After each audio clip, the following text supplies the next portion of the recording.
नमस्कार.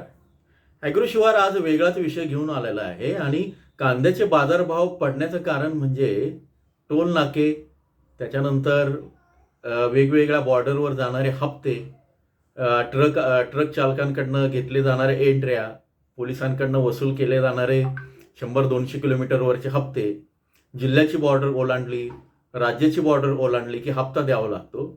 या सगळ्याचा कांद्याच्या बाजारभावावर आणि तुमच्या खिशावर काय परिणाम होतो? कारण हा हप्ता काय त्या ट्रान्सपोर्टवाला तो त्याच्या खिशातून टाकणार नाही, तो तुमच्याकडनं वसूल करेल. आणि मग असे हप्ते ज्यावेळेस जास्त दिले जातात त्यावेळेस कांद्याचे बाजारभाव एक ₹10, ₹20 या हिशोबाने ते तुम्हीच त्याला पे करत असतात. तर हे बाजारभाव पडण्याचं वेगळं कारण आहे, ते आज तुमच्यासमोर घेऊन आलो आहे. नमस्कार, ॲग्रो शिवारमध्ये आपल्या सर्वांचं स्वागत.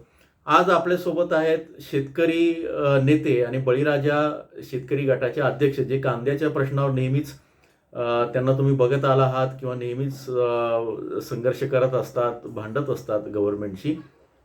आता त्यांनी शेतकऱ्यांनी एकत्र आलं तर काय करायचं, शेतकऱ्यांनी एकत्र या, जागृत व्हा, असं ते आहे.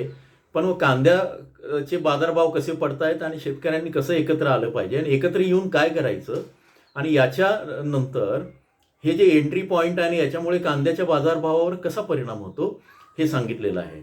आता मी तुमचा फार वेळ घेत नाही. याच्यानंतर निवृत्ती नेहारकर तुम्हाला गायडन्स करतील, तुमच्याशी बोलतील. आणि तत्पूर्वी मी आवाहन करेन की या ठिकाणी जे हिरवं बटन आहे त्याला तुम्ही क्लिक करा आणि तिथून तुम्ही सबस्क्राईब आणि लाईक करू शकता. बेल आयकॉनला क्लिक करून चॅनलचे सदस्य व्हा, जेणेकरून तुम्हाला येणाऱ्या व्हिडिओ आणखी चांगली माहिती, वेगवेगळी माहिती या कांद्याच्या संदर्भात मिळत राहील. आता निवृत्ती नेहारकर. मध्ये जे कांद्याला भाव मिळतोय ते उत्पादन खर्च सुद्धा निघणं अवघड होऊन गेलंय. खरं तर केंद्र सरकारने अति तातडीने आपल्याकडून निर्यात कसा बाहेरच्या देशांमध्ये होईल यासाठी निर्यातीला चालना देणं गरजेचं आहे. चालना देणं म्हणजे निर्यातीला आता अनुदान दिल्याशिवाय पर्याय नाही, कारण बाहेरच्या देशात बी पाहिजे अशी मागणी नाही. म्हणून केंद्र सरकारने निर्यातीसाठी अनुदान जास्तीत जास्त कसं देता येईल, जास्तीत जास्त आपला कांदा हा बाहेरच्या देशांमध्ये कसा निर्यात होईल यासाठी खरं लक्ष देणं गरजेचं आहे.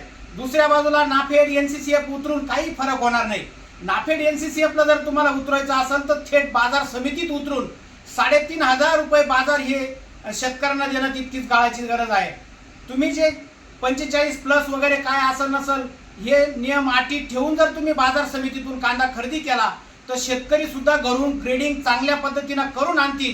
म्हणजे तुम्हाला ग्रेडिंग करायची गरज नाही. डायरेक्ट बाजार समितीत जर कांदा घेतला तर व्यापारी आणि नाफेड, एनसीसीएफ याच्यामध्ये कॉम्पिटिशन निर्माण होऊन शेतकऱ्यांना 2 पैसे मिळतील. दुसऱ्या बाजूला जे काही डोमेस्टिक लोकल मार्केटमध्ये जो कांदा जातो तिथं वाहतूक जे ट्रकाच्या माध्यमातून केली जाते, या ट्रकांना सुद्धा टोल नाका असेल, पोलीस एंट्री असतील, बॉर्डर असतील, इथं सुद्धा त्रासातून मुक्त करणं गरजेचं आहे.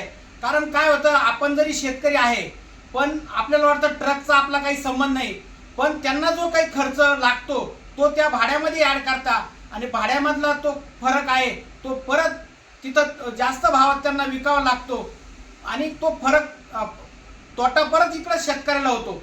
जेणेकरून आपला माल हा देशांतर्गत सुद्धा सुरळीत आणि जास्तीत जास्त कसा जाईल यासाठी सुद्धा जे काही कांदा वाहतूक आहे ही सुद्धा मोकळी करणं गरजेचं आहे. कारण आता नवीन कांदा बाजारात लवकरच 130-40 दिवसामध्ये नवीन पण कांदा येईल. त्या अगोदर आपला हा जो गावठी कांदा जो स्टोरेज केला आहे हा कांदा जास्तीत जास्त हा कसा निर्यात होईल, देशांतर्गत कसा जास्तीत जास्त येईल यासाठी लक्ष देणं तितकीच काळाची गरज आहे.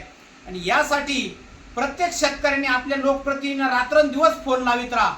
कारण त्यांना फोन लावून ते लोक विधानसभेमध्ये तो प्रश्न उचलतील. तुम्ही आता जर विधानसभेमध्ये बघितलं तो फक्त उखळ्या पाखळ्या करायच्या, तो काय म्हटला हा काय म्हटला याच्यामध्ये टाइम बर्बाद होतोय. पण खऱ्या अर्थाने शेतकऱ्यांसाठी तिथं कोणत्याही प्रकारे शेतकऱ्यांच्या ज्या व्यथा आहे तिथं मांडल्या जात नाही. आणि खरंच शेतकऱ्यांसाठी जे बोलणारे लोक होते त्यांना तर शेतकऱ्यांनी निवडून दिलं नाही, मग तिथं बोलल कोण? म्हणून आपण तरी आता तरी शेतकऱ्यांनी लोकप्रतिनिधींना 24 तास फोन लावा, म्हणजे तिथं विधानसभेमध्ये शेतकऱ्यांचा आवाज तिथं बुलंद करतील हे लोक.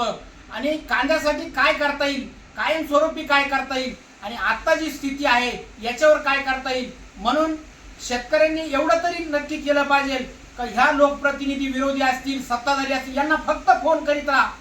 यांना फोन करून फक्त जा विचारा आमच्या शेतकऱ्यांसाठी काय करताय. कारण दुसऱ्या बाजूला खतं, बिबियाणं, औषध यांच्या किमती गगनाला भिडल्या आहे.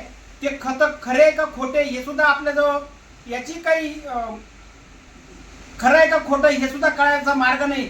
पण किमती मात्र यांच्या ज्या वाढल्या आहे हे शेतकऱ्यांना आता परवडणं अवघड होऊन गेलंय. म्हणून उत्पादन खर्च कमी करण्यासाठी सरकारने प्रयत्न करणं तितकीच काळाची गरज आहे.